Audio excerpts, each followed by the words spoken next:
d'Île-de-France, donc la continuité d'une activité de travaux publics qui était développée par mes parents. Et donc dans les années 80, on s'est rendu compte qu'en Europe, il existait des outils qui permettaient de concasser des bétons armés, et donc pour les transformer en matériaux.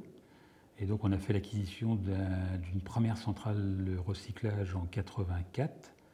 En 89, on a créé IPREMA. Et en 92, j'ai arrêté de faire des travaux et je suis venu m'occuper à plein temps d'IPREMA. Sur une plateforme de recyclage, le moment essentiel, c'est la réception de déconstruction. En fait, nous ne sommes pas un centre de tri, nous sommes un centre de recyclage. Donc nous, on est très sélectif sur les matériaux acceptés. Donc on ne prend pas de matériaux mélangés, on prend des matériaux qui ont été pré-triés sur chantier de déconstruction. Et on demande à nos clients de séparer les déconstructions de béton des déconstructions de couches de chaussée. Ce qui permet, après concassage et criblage, d'avoir deux matériaux, un concassé de béton qu'on appelle grave de béton concassé et un concassé de couches de chaussée qu'on appelle grave industriel.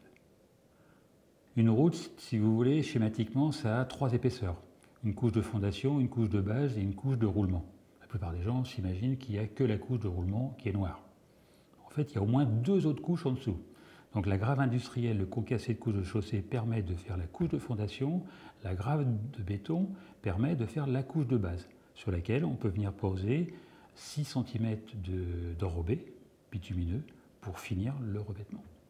Ce qui permet le développement de ces activités, c'est la proximité entre les plateformes de recyclage et la ville. Si je prends un exemple, il y a beaucoup d'entreprises qui réalisent des réseaux.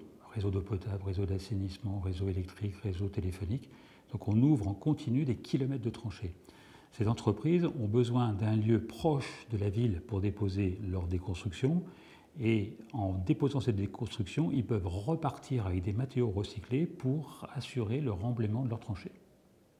Pour comprendre ce qu'est l'économie circulaire, il faut se rappeler ce que c'était que l'économie linéaire. L'économie linéaire, c'est j'achète, je transforme le produit, je l'utilise, je le jette. Aujourd'hui, on est capable, effectivement, en pré-triant ce qui était précédemment jeté, de transformer ces déchets en produits.